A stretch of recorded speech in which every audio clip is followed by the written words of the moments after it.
Positions, saying consultations were still ongoing with members of parliament on who else would sign up. The same house that has notoriously been blamed for increasing their parks at every opportunity. In Nairobi, a section of leaders held discussions with the newly appointed Nairobi Metropolitan Services Director General, Major General Mohammed Badi, on how to cushion the capital's residents from the impact of the virus. We've agreed on certain action points and you will see them being implemented. We don't want to start saying the specifics, but they range around the areas of water, the areas of food security, because Nairobi is a consuming town. It is not producing. But we want to make sure that our people are able to remain in a sustainable way. It is said that leadership does not mean the absence of fear, and of course being a leader certainly doesn't mean charging ahead blindly in the face of adversity. It however means that the position you so boastfully hold gives you a clear right to stand as a leader. Zainab Ismail, NTV. Well, down to the coast, ferry services at the Likoni Channel will be unavailable from 6 p.m. today. Security officers move in to enforce the nighttime curfew imposed to stop the spread of the coronavirus. All commuters are expected to have crossed by 6 p.m. as government explores ways to stop the spread of the virus at the crowded crossing and in the region. Road and rail transport will also be affected, as NTV's Kevin Mutai now tells us. The coast region is now turning out to be an epicenter for the deadly coronavirus as the Ministry of Health confirmed 2 more cases from Kilifi County. The government is now rushing to control the viral spread of the pandemic on some of the region's crowded spaces, such as the Likoni Channel. Officers from the Coast Guard, Rapid Deployment Unit and the General Service Unit are among those deployed there to implement the government's strict measures. They will have to queue and adhere to the social distancing requirement. There will be no hawking on both sides of the island and the mainland of the ferry crossing. From 6:30 tomorrow, ferry services will be withdrawn ahead of the imposed nationwide curfew. 3 ferries have been set aside for pedestrians during peak hours and 1 vessel for ferrying vehicles. Only passengers with masks will be allowed on board. All cargo trucks have been banned from entering Mombasa and have been directed to use alternative routes, such as the Kombani Road for those coming from South Coast and Mazera's Mavueni Road for trucks from Kilifi. The Kenya Ports Authority has also been directed to provide daily lists of ships at the port and those expected to arrive. Other crucial services expected to be affected by the dawn to dusk curfew include the standard gauge railway and bus companies operating at night. If you know that you are traveling and you know the curfew is on from 7 p.m. to 5 a.m., please time your journey within that period, because we will not allow you to move anywhere at night in this area. The county government of Mombasa is putting in place measures to help vulnerable families in case of a lockdown. In Kwale, the county government has suspended all open-air markets and sale of second-hand clothes. Tuko na team ambayo piga dawa kwa pikipiki, kwa matatu. Kilifi County has also threatened to suspend all public service vehicles, accusing operators of disregarding social distancing regulations. My office in the county government of Mombasa to provide nutrition support for 227,444 vulnerable households in Mombasa County during this period. Earlier this evening, there was a scuffle at the channel as commuters protested against measures being implemented at the ferry. Angry commuters vandalized some of the property. All ferry commuters are now required to strictly adhere to set regulations and protocols in the fight against the spread of COVID-19 as the authorities vow to crack the whip on those who defy the directives. Kevin Mutai, NTV, Mombasa. All right, and just to emphasize the fact that the dusk to dawn curfew that was declared by the president will begin today. And of course, this is any form of gathering or even movement across the country has been outlawed by the government beginning at 7 p.m. all the way to 5 a.m. And we will be on the streets of Nairobi and the different parts of the country just to give you a glimpse and a picture of exactly what will be happening on the streets, on the roads, and of course in the markets and everywhere else, and also just trying to see whether Kenyans are complying with this directive. Well, the presidential directive to waive tax from low-income earners in the country has been received with mixed feelings in some parts of the country, with some residents feeling that these tax reliefs should be permanent. Rich Singana with the details.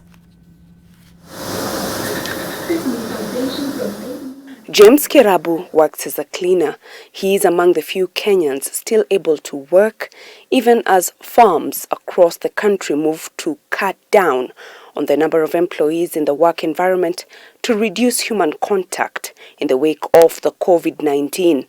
He also falls in the cluster of Kenyans who earn 24,000 shillings and below, and who the president proposed a tax relief beginning April. Hiyo ikitolewa na tunaomba ya kwamba iweze kutolewa hata kabisa watu wa chini, ndio tuweze kupata msara yetu yote, tuweze kufurahia, kwa sababu watu wa chini tukikatwa tunaenda na pesa kidogo nyumbani sana. Kwa hivyo tunaomba ya kwamba hiyo wasitoe hata hii corona ikisa, tuendelee kupata msara yetu yote. For Simeon Kemboi, the raft of measures put in place by the government are cosmetic and might not alleviate the pain of the high cost of living for the mwananchi. Hiyo janga ya hii coronavirus ina affect kila mtu, na kitu muhimu hapo rais angefanya, cost of living iko juu, maisha iko juu. Saizi watu wakikaa nyumbani pale, ni chakula inafaa ikue pale, angeteremsha bei ya chakula ikuje chini, alafu mambo yengine angalia baadaye. Small and medium-sized enterprises like this iron sheet manufacturer feel that apart from the turnover and VAT tax reductions, the president should have reviewed importation tax. Amejaribu na tunashukuru president kwa sababu ya kureduce turnover tax na hata pia VAT tax from 16 to 14%. Na pia tumemuomba because also the importation tax iko nyingi, duty iko juu, ya kwamba anaweza to reduce from 35 up to 25%. Hiyo itatusaidia sana sababu ya growth. The president's tax relief measures are meant to cushion Kenyans from the economic turmoil that the COVID-19 virus has thrown many nations into. Bridget Ngana, NTV, Nakuru. All right, thanks, Bridget. Now, the government has published a special gazette notice allowing the National Treasury Cabinet Secretary Ukur Yatani to exercise powers and amend the Value-Added Tax Act of 2013, giving life to the reduction in VAT from 16% to 14% as proposed by the President on Wednesday. This signals the urgency with which the stimulus package announced by the President is being handled. Julius Zaboko sat down with CS Yatani to unpack this and more.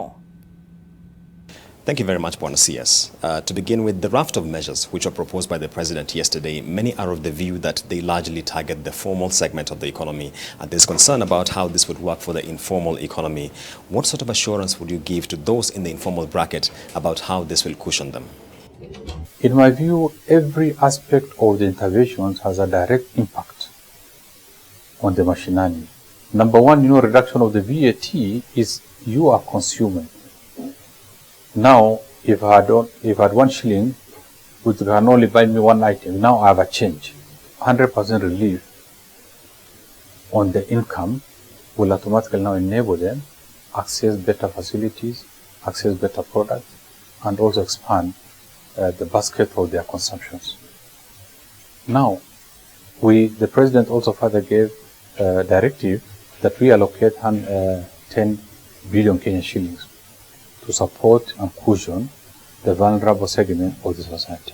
Let's look at the timelines and how soon this now kicks into effect. There is a concern outside here in terms of, for example, something like pay as you earn, the proposals which were made, already March salaries have been processed. What sort of timelines are we looking at, and how fast are we in terms of processing this into the required legislation? I have already gazetted, because the law empowers me, the reduction of the VAT from 16 to 14%. will be effective anytime, because the Gazette note is already out there. We have also engaged the Attorney General and the National Assembly. We have understanding because we've engaged the National Assembly, and we hope they are going to convene on Tuesday to clear all these financial amendments by latest Wednesday.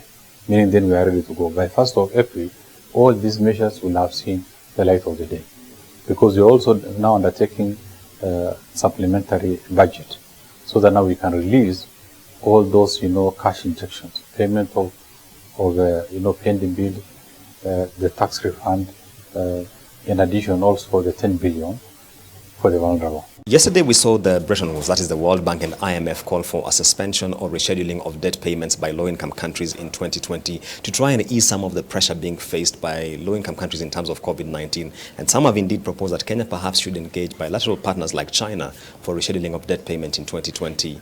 Is this an option on the table for the National Treasury? When you borrow, you need to pay with ease. Kenya has no immediate plans to ask for the write-off in terms of loan or rescheduling of any loan, because we think, we consider that one as a priority. Pay our obligations. And more so, I think the pronouncement by the World Bank is that most of those loans are concessional loans at manageable interest rate, sometimes 1% up to 4%. And in our view, this will not put a lot of pressure on us. The areas that we are looking at, the commercial loan, and through our own budget policy statement, we've already accepted that this is an issue that we may need to address. Reduce on the commercial uptake, try to reschedule, not reschedule, but try to take off all those expensive loans, pay off if we can, so that now it does not continue putting pressure on our fiscal framework. Thank you. All right, there you have it, Julius Mboko speaking to Treasury Cabinet Secretary Ukur Yatani. We're now going to cross over live to Kakamega County, where we have our reporter Zacchaeus Mostame on standby. Zacchaeus, a very good morning to you. There is already a confirmed case in Kakamega, as was confirmed by the Governor Wycliffe Oparanya. But there are also issues with regards to concerns on the limited facility and how the county is able to combat the COVID-19 and, of course, its spread consequently. Zacchaeus, what picture can you paint for us with regards to what the situation is on the ground in Kakamega?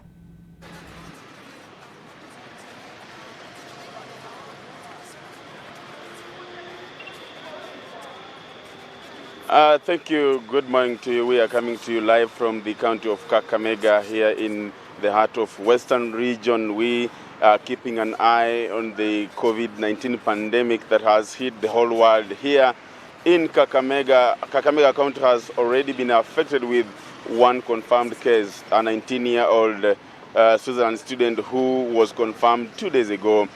He came from Switzerland, traveled through JKIA and came all the way to Mumias Sugar Company, to Mumias town, that is the Redo home, before traveling to Bungoma at Life Care Hospital. Then the patient was transported to Nairobi. He's currently at Mbagathi, where he is in isolation. That has actually hit the county hard, and it's all that everybody is making sure that they keep the hygiene to the high standards to make sure that they keep away from this COVID-19. But then just to get a gist of today, there is something now we are keeping an eye on, the issue of the curfew that was issued by President Uhuru Kenyatta.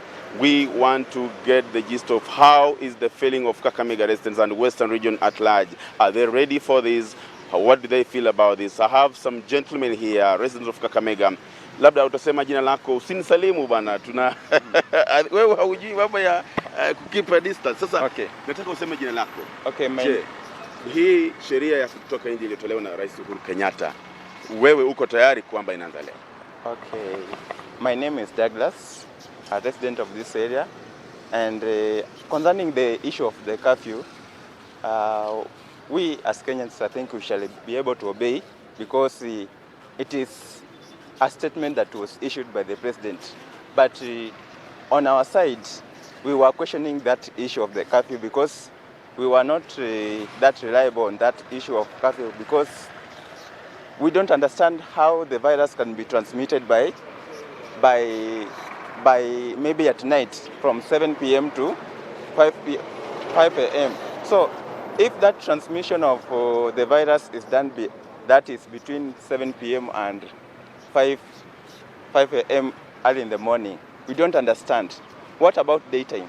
When people are meeting, does the virus... So on our side, we were hoping, or we were thinking that maybe the virus is being transmitted at night. We don't understand. Now, what is your feeling? What do you feel? What do you feel could have been done? I think on our side, we were saying that, or we were hoping that maybe other measures which can be used to contain the virus can be better. But the issue of curfew, how is curfew connected with the virus? How can the virus be transmitted by the curfew? So we don't understand very well on that issue. Thank you, gentlemen. Thank you for speaking to us. The next gentleman here. Unasema jina lako, alafu hii sheria ya kutotoka nje ambayo inaanza leo, wewe unahisi vipi kuhusiana na unadhania itasaidia pakubwa kuzuia maambukizi ya corona hapa Kenya?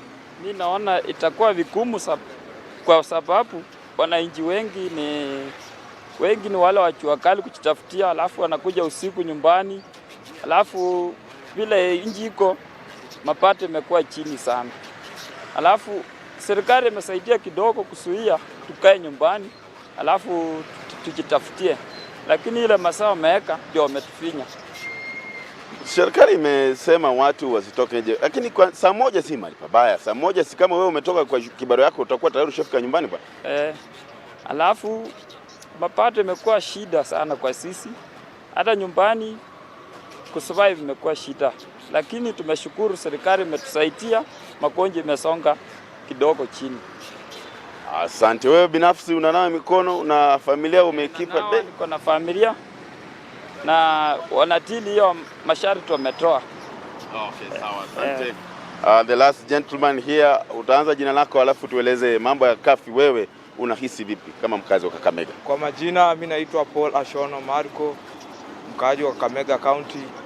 Kwa hii issue ya Virona Goras na hii masaa yenye tumeikiwa na serikali, ni ngumu sana kwa sisi watu wa jua kali kwa sababu pesa imekuwa shida sana.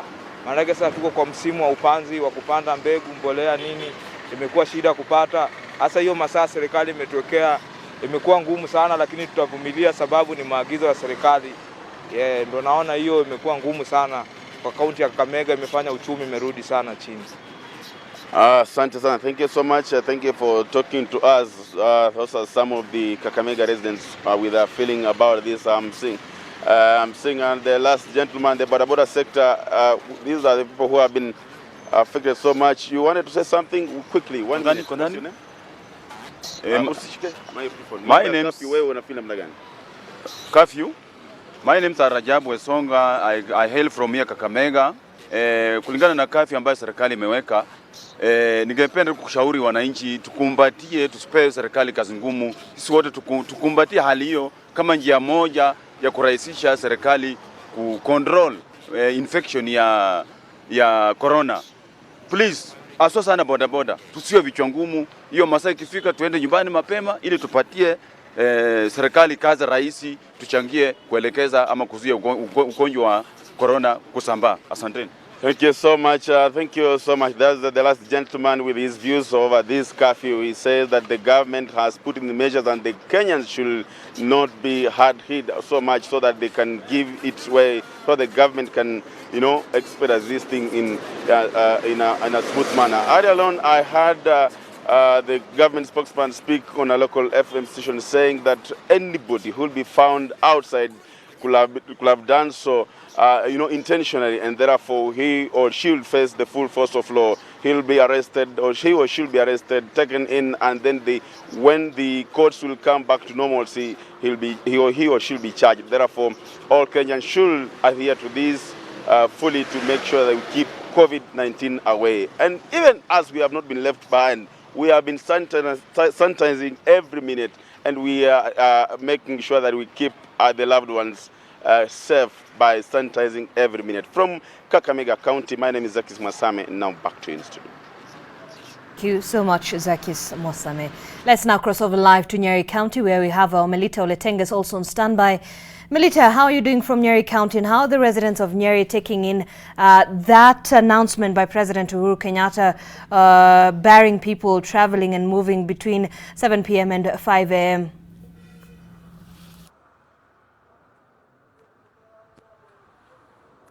Yes, indeed, the dusk to dawn curfew is expected to take effect from today, 7 p.m. And of course, it is going to affect the lives of many Kenyans, economically especially. And it has already started taking a toll socially, because people are not allowed to gather in social places such as bars, which have remained closed for the better part of the week. But just to paint a clear picture of how they've prepared themselves and how maybe they are preparing to adhere to the curfew, I'm going to be speaking to a few Kenyans who are here with me. Sir, if you can just join me here.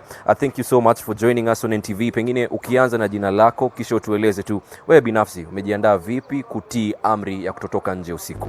Mimi naitwa Francis Kilonzo kutoka Nyeri. Hii maneno ya curfew ya kutoka nje kutoka saa 1 mpaka saa 11 usiku, mimi binafsi naona haifai. Juu ukiangalia movement ya watu usiku inakuanga chini kabisa, na ile inakuanga ni mchana. Kama president angekuwa anataka kusaidia wananchi, hii ugonjwa tumaliza kabisa, hata angekuwa ametufungia tusitoke nje for about at least 2 weeks. Ndio hii ugonjwa at least iiche. Sasa ndio tungeashiliwa sasa tuanze kufanya kazi. Juu ukiangalia saa hizi, kulingana na vile mimi naona, saa hizi kuko na watu wameambiwa wasifungue kazi, na saa hizi wanakaa nyumbani, na kuko na wengine wamefungua kazi. Sasa tukiangalia sisi kama wananchi tunafinyilika. So ile masaa tunapaswa kufanya kazi tunaambiwa tusifungue, then usiku tunaambiwa tusitoke nje. Mimi kwa maoni yangu mimi naona hiyo haifai. Asante sana. Thank you so much, Kilonzo. Allow me to speak to another resident here. Sasa ukianza na jina lako, kisha tuambie umejiandaa vipi kutii amri ya kutotoka nje, na unaona vipi maisha yako inaweza kubadilika vipi? Okay, kwa majina mimi naitwa Timothy Kimani, mimi ni mkaji wa hapa Nyeri, na tunashukuru rais kwa vile ameshukulia hii kitu kwa nguvu sana. Ameshikilia na nini mingi sana kuona ya kwamba ugonjwa ni kitu mbaya, ya kwamba ikiingia hapa inaenea vibaya sana. Lakini pia tumuulize rais, hasa idara ya afya, tuwaambie kama wanataka kusaidia wananchi wa Kenya, waseme wale watu 30 au wenye wame quarantine pale, waambie penye walienda kwanza wakafika, watuambie ni wapi wakati mliingia kwa nchi, ni wapi mlifika siku ya kwanza, ni wapi mliingia siku ya pili, ni wapi na wapi. Na ile Mutahi Kagwe ile CS aambie wa Kenya, wewe kama ulipitia mahali fulani, enda kwa kituo cha health chenye kiko karibu na wewe, na ili ukaweza kupimwa. Sasa tumwambie rais, kama mnataka kusaidia wa Kenya, na si mambo na curfew, kwa sababu curfew ni sawa na iko sawa na tutaitii kabisa, lakini watuambie vizuri sana, kama wewe ulipitia mahali huyu mtu alipitia, hata kama mna trace hao watu 600 ama sijui hao wengi wanatafuta, waambie kama wewe ulipitia mahali fulani, kwanza ingia kwenye kituo cha health, na ili uweze kufanyiwa nini. Ya pili tuseme, hata kama kuna hiyo maneno ya curfew, hakuna pesa, hakuna kazi zinaendelea. Pia rais hapa angalie ule mwananchi wa huko chini hasa, lakini tunashukuru na tunatii na tutaendelea tu. Shukran sana. Let me speak to one more resident here. Pengine ukianza na jina lako, kisha utueleze. Nimesikia ukizungumza kuhusu hali ya uchumi kuzorota. Pengine hebu tuelezee kufikia sasa tukingojea kutii amri ya kutotoka nje, hali iko vipi? Kwa majina naitwa Steven Washira Mwenyere. Mimi kwa uchumi naona uchumi iko chini kabisa, lakini sasa tuliambiwa tusitoke nje masaa ya usiku, lakini masaa ya mchana tuko kazi. Kwani ugonjwa inakuja jioni ama inakuja mchana? Mimi najiuliza wacha kucheka. Mimi najiuliza hii ugonjwa kweli Kenya iko na hiyo ugonjwa. Sasa mimi nashinda sasa mimi natoka nimashinda huku town, nipelekee watoto wangu nyumbani. Sasa mimi nashinda hao watoto kwanza nitafika nyumbani niwafukuse ama wataenda vipi? Ni kivipi?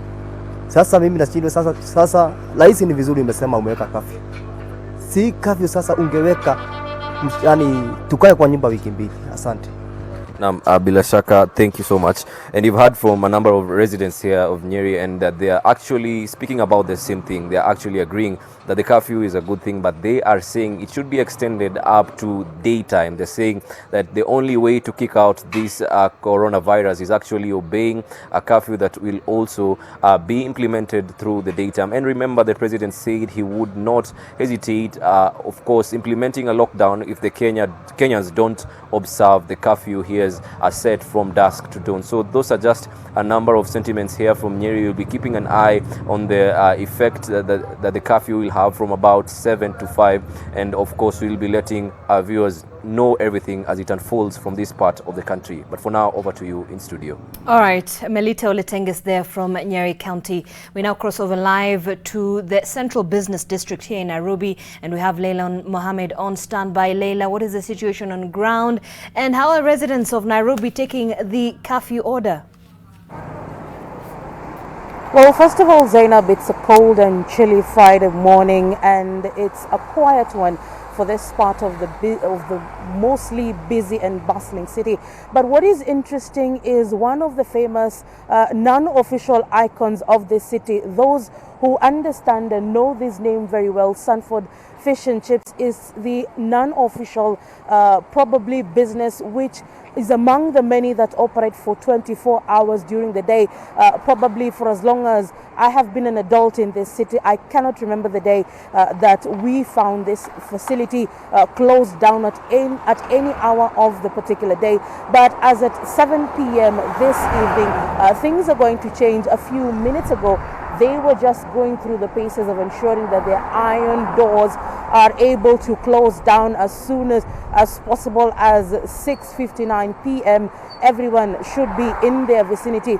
This is after President Uhuru Kenyatta said that there would be a curfew that would need all Kenyans, those who are not in the essential services, to be home between the hours of 7 p.m. and 5 a.m. in the morning. So many business facilities just like this one, those that had been operating 24-hour schedules will now have to come down to the morning hours or during the day, when the government has ensured that Kenyans will be able to freely walk. We've seen other African countries like South Africa go into a full 21-day lockdown.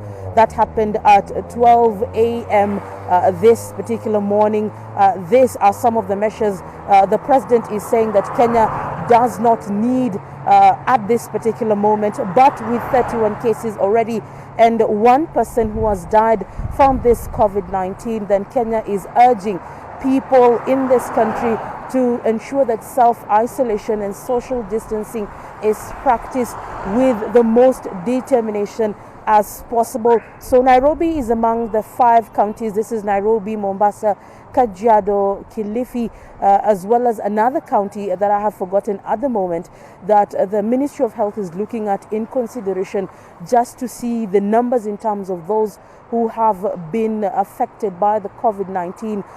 They are looking at specifically counties of Kilifi, where they say this could be one of the areas where people who are now testing positive could have interacted with the previous patient. So here in Nairobi, nothing much is happening, not so much in terms of the vehicular traffic, but Kenyans who are going about their business are going to work to do their businesses to ensure that within the next 10 or so hours, they are home to be with their families, just to ensure that they are not in a position to interact with about 70,000 police officers who the National Police Service says will be on standby to ensure this is happening. Say hello to this young man. Habari yako? These are some of the vulnerable groups in the country that maybe the government needs to look into. These are the street families and the street children who have no particular vicinity they will be going into. I don't know how the government is going to talk about such persons who have no residential address. But for the moment, this is the 360 view of Moi Avenue, one of the many busy streets in Nairobi City. Usually on a Friday morning, it is a hustle and bustle with matatus going in and coming out, as Kenyans would ideally be coming into their work day, the last work day of the week. And usually in the evenings, many facilities of entertainment would be a bustle of activity. Now those facilities were asked kindly to shut down. This is following some of the regulations that the CS for Health was saying that some of the Kenyans, as much as they were asked cordially and kindly to stay home, they were still engaging themselves in exercises that would be difficult for this disease or this virus to be stopped. So probably, maybe, if I can just talk to this young man and ensure that the social distancing is kept at bay. He's run away. Probably he's not in a position to speak to us, but he's been very keen and haggling around us just to find out what we are doing. Habari yako? Simama tu hapa kidogo. Moto wa kitanda. Wewe kama mkazi wa Nairobi unajua kwamba kuna ugonjwa wa COVID-19 ama coronavirus? Najua. Na unafanya vipi kujichunga wewe kama raia usipate ugonjwa? Unafanyaje kuhakikisha kwamba wewe ni msafi na haupati ugonjwa huu? Naona mimi nakaanga mimi nikiwa msafi. Na leo jioni serikali imesema kwamba inataka kila mtu awe ndani. Wewe unadhani utakuwa wapi saa moja ikifika? Ama nirudishe nyumbani. So those are some of the concerns of young people like him who live on the streets, and they are hoping that the government will look into their concerns as the curfew begins to be enforced in the country beginning 7 p.m. this evening. We will be on standby to find out how this is going on and how the police are just working to ensure that this becomes a success, even as Africa continues to struggle or to have more infections of this disease that has ravaged many parts of China and Europe as well. All right, Leila Mohammed there in the Central Business District here in Nairobi. And of course, the streets here in Nairobi looking awfully deserted. Well, of course, we're now going to cross over live to Mombasa County as well, where we have our Kevin Mutayos on standby. Remember, ferry services at the Likoni Channel will be unavailable from 6 p.m. today, as commuters are supposed to have already moved to the other side, either side of the Likoni Channel by 5 p.m. And Kevin, a very good morning to you. How are the residents of Mombasa taking this curfew directive? Well, good morning to you, Zainab. Indeed, today is the day that every Kenyan, every resident of this republic is looking forward to, because the government will initiate the curfew, the nationwide curfew. And here in Mombasa, a few residents that we spoke to since yesterday, they are not ready for this. And of course, the security officials are maintaining that they will ensure that the security apparatus will be deployed across the region to ensure that everyone will be indoors by 7. Coast Regional Commissioner, coordinator, that is John Elungata, has already arrived here at the ferry. Remember, the crossing channel, this particular area is being a lot of people depend on the ferries to cross from the island to the mainland. And of course, as you can see, those are that ferry, there are people from the mainland coming to Mombasa, and it's a bit of a challenge again to try and to have them, to practice the social distancing, because yesterday we even saw the law enforcement officers tried to force some of the commuters in the evening to adhere to the regulation, but a few of them actually caused a stampede here and even began hurling stones, and they had to force their way into the vessels, and but the authorities allowed them yesterday. They even vandalized some of the property here at the ferry. But as at now, I can see that adequate security officers, the GSU officers are already here, the Rapid Deployment Unit officers are already here, and of course also the Coast Guard services I've seen the Director General for the KCGS, Naisho Lonena, together with the Coast Regional Coordinator, John Elungata. They have boarded one of the ferries to go to the other side of the channel, that is in Likoni, to see how the situation is there, because the masses are coming from that other side. And of course, also, Zainab, what is also important to note is that all the public service vehicles have been withdrawn from the channel, and of course now the commuters, the ferry commuters for that matter, will have to walk for more than a kilometer for them to get public transportation. And of course, that is what the authorities say will happen from now henceforth, so as to ensure that they decongest the channel. It is also worth to note that with the current situation, it is raining. We don't know what some of the regulations that the authorities will use to ensure that they contain situation. Remember, the coast region is somehow becoming a hotspot. Yesterday, the government under the Ministry of Health confirmed 2 more cases from Kilifi County, the patients who tested positive for COVID-19, and the county governments in this region are initiating or instituting different measures to contain the spread of the deadly virus. But of the key concern is here at the crossing channel. As you can see, hundreds and hundreds of people are daily operating and crossing this channel. That particular ferry, MV Likoni, as you can see, for instance, as at yesterday, the plans that were being put in place, the numbers are supposed to be even less than what you're seeing on your screen, because according to what we saw yesterday, the commuters are supposed to be standing a meter away while on board the ferry. And again, also the authorities had vowed not to allow anyone on board, anyone without the face masks or any piece of clothing to cover their mouth. But what you can see is that a majority of commuters there do not even have face masks.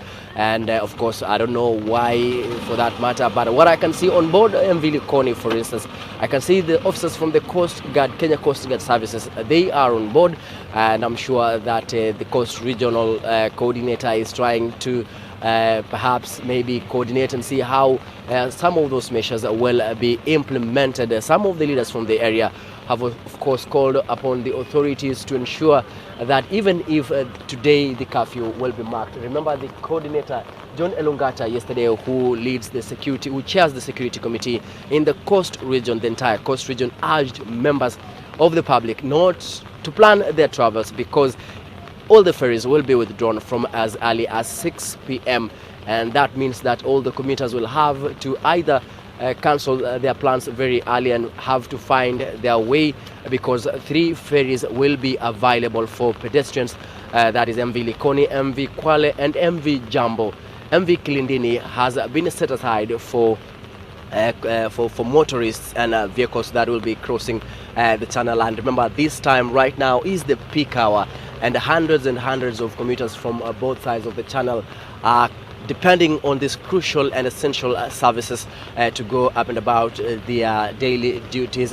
But again, to reiterate what the health authorities and the law enforcement have been campaigning, or rather advocating for, is for the residents to stay at home, because the coronavirus pandemic is a disease that is continuously spreading. And as of yesterday, we had the government confirm the first person who died of the virus. And of course, also, as I said, the health authorities from across the region are working with the national government and the Ministry of Health to ensure that every measure that they are putting in place will of course protect the citizens from contracting the virus. But again, as I said, there's a laxity in terms when it comes to residents adhering to some of these set regulations and protocols to curb the spread of the virus. It is a big challenge that of course we've seen also the law enforcement experiencing with some of these commuters, some of whom are against the social distancing rule while aboard the ferry. But we don't know from now henceforth. I've seen all the police bosses, top police bosses in the region are here, and we don't know what plans they have, but I'm sure that they will be speaking to the press to just outlay and give us proper guidelines of how they plan to execute the measures coming. I mean, considering that today is from 7 p.m. today, the curfew, the nationwide curfew will be instituted from all over the country and here in the coast region.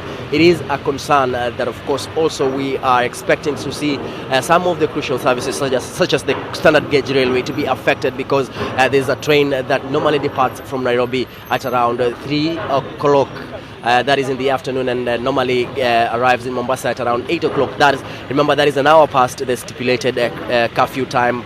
And of course, the law enforcement are urging members of the public to plan their journeys and seek alternative transportation means to ensure that they do not find themselves in the wrong side of the law. This, I'm sure, it is the first time for some of the residents to encounter curfew, but of course the government maintaining that it will even institute even stringent measures to ensure that everybody adhere to the regulations in the fight against the spread of COVID-19. So we are here at the channel, and of course we'll be traversing various places across the county. We'll be speaking to the health authorities to also understand some of the measures, the numbers of people who are currently in isolation, because I believe from yesterday we had that the numbers from what we reported earlier is that we had at least 62 people in isolation, but we are also receiving information that the numbers are going up, and of course I believe the health authorities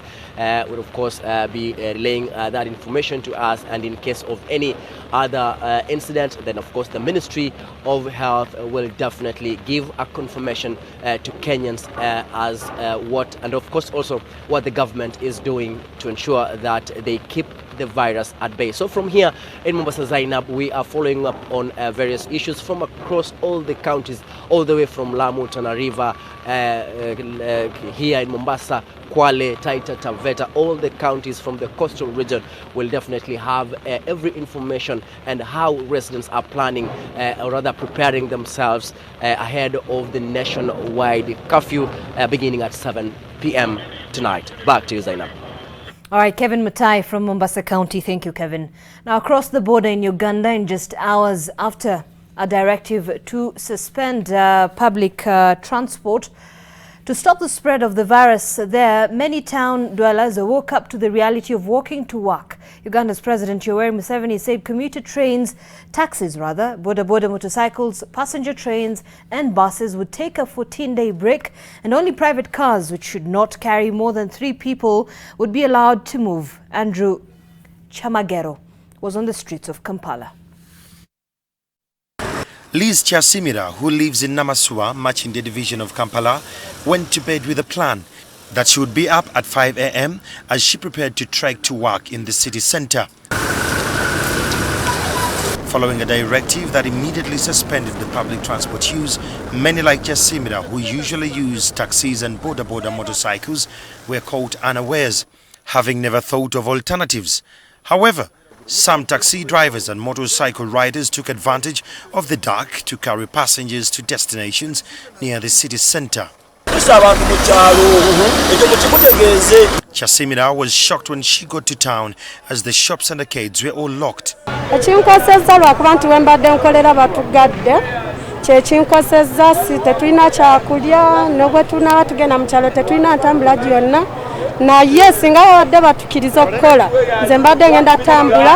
Like her, many others walk to work as they cannot afford to stay at home. Chasimira said the experience is new to her.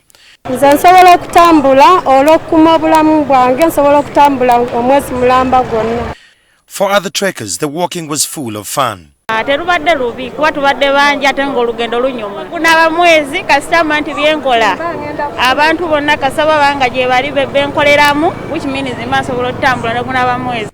In Nankulabi and Kasubi, the police arrested some riders who defied the ban on carrying passengers.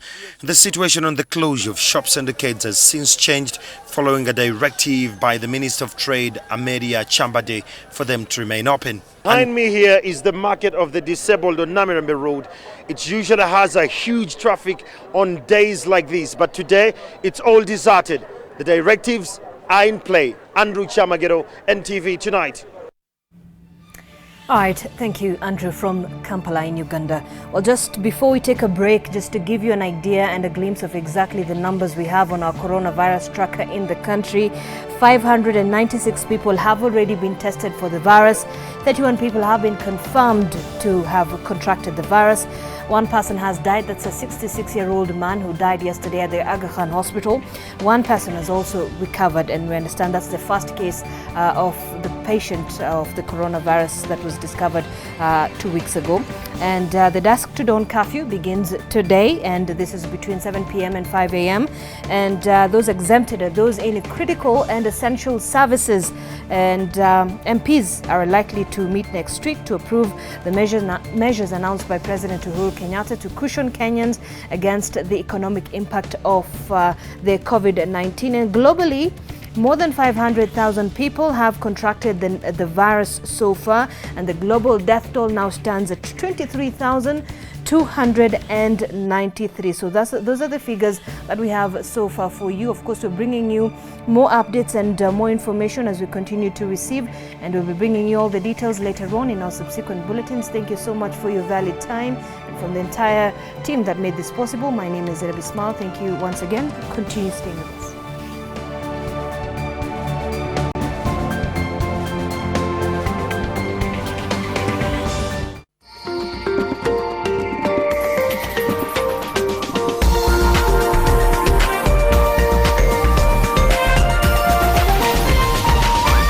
This is NTV.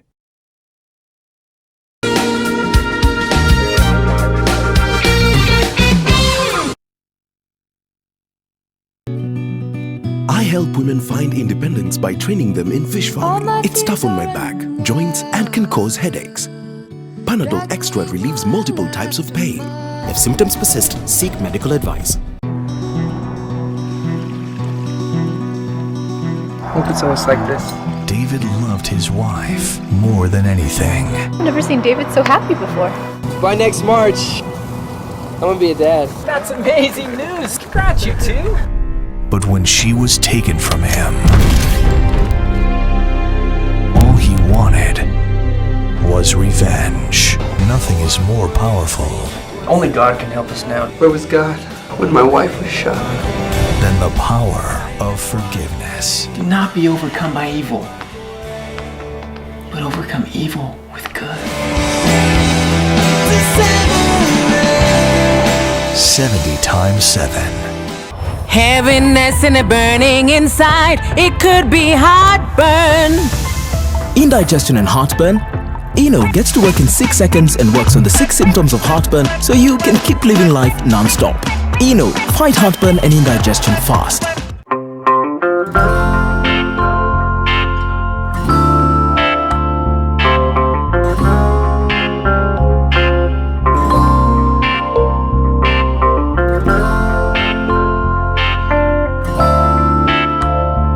Molfix breathable surface developed with Airsoft technology is very soft and provides the best Molfix skincare. I found the best diaper for my baby's sensitive skin. All babies deserve a high-quality diaper.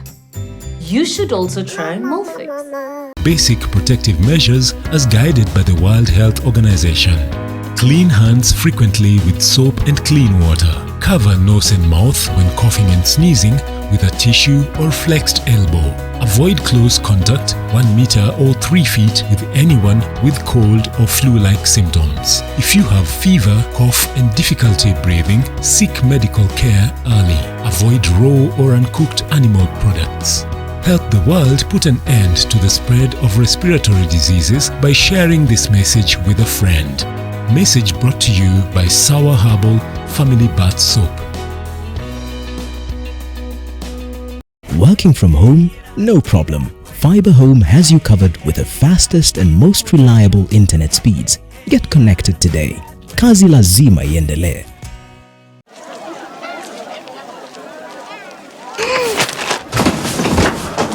Do your gums hurt? Yeah. Does your toothpaste contain sage, eucalyptus, myrrh, chamomile? All that in one toothpaste? Yes, try Colgate Herbal. Colgate Herbal contains nature's best herbs and Colgate's fluoride technology to give you strong teeth and healthy gums. Ah, Colgate Herbal. Let's go.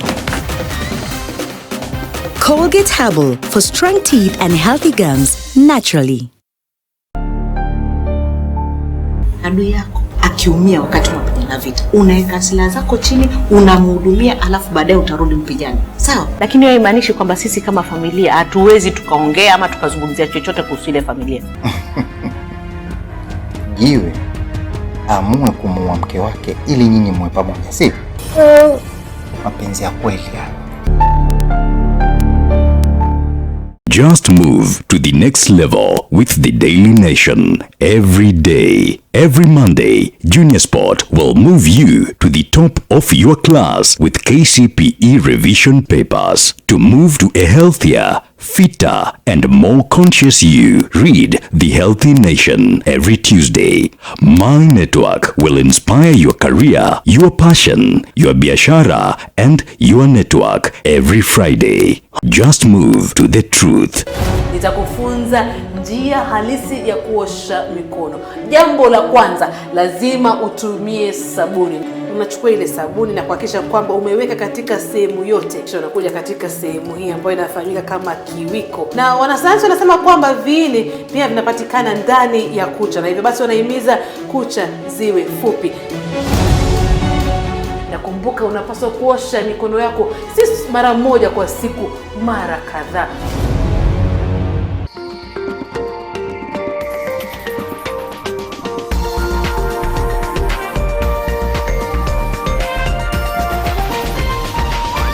NTV, turning on your world. The following program has been rated GE. It is therefore suitable for general family viewing. Tell you a secret to this you are sworn.